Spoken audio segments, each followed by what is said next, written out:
వసతుల కల్పన, గిరిజన హాస్టళ్లలో పరిస్థితులను అడిగి తెలుసుకున్నారు.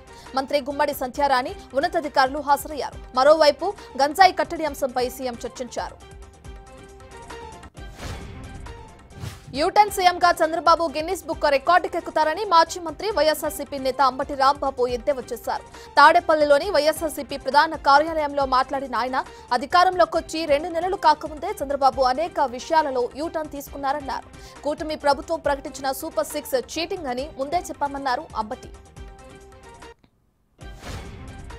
విద్యుత్ విచారణ కమిషన్ కొత్త చైర్మన్ గా తెలంగాణ ప్రభుత్వం జస్టిస్ మతన్ భీమ్రావు లోకూర్ను నియమించింది.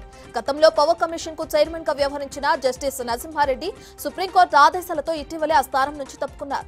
దీంతో కొత్త చైర్మన్ గా ప్రభుత్వం మదన్ లోకూర్ను ఎంపిక చేసింది.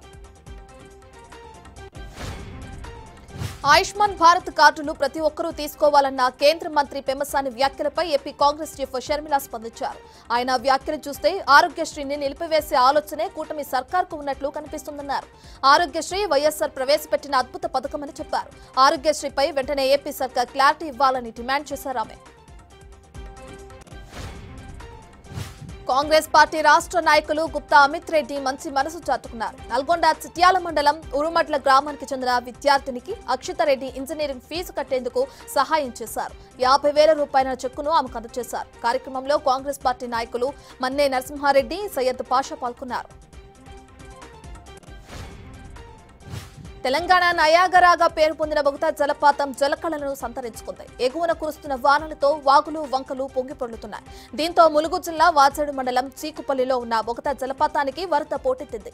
జలపాతానికి భారీగా నీరు వస్తుండటంతో చూసేందుకు పెద్ద ఎత్తున పర్యాటకులు తరలివస్తున్నారు.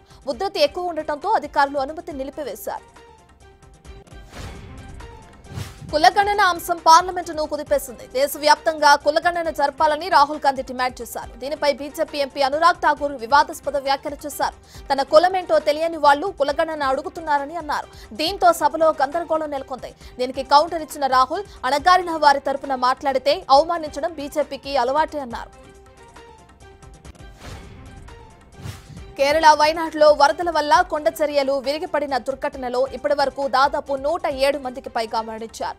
మరోవైపు రాష్ట్ర ప్రభుత్వం జూలై 30, 31న 2 రోజుల పాటు సంతాప దినాలు ప్రకటించింది. అంతేకాకుండా రాష్ట్ర ప్రభుత్వ కార్యక్రమాలు, వేడుకలను వాయిదా వేసింది. మరోవైపు మృతుల సంఖ్య అంతకంతకు పెరుగుతూనే ఉంది.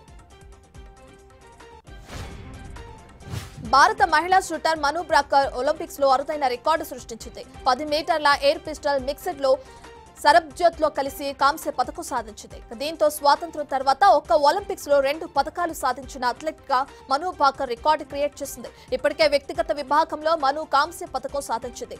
రాష్ట్రపతి, ప్రధాని సహా పలువురు ఆమెను అభినందించారు.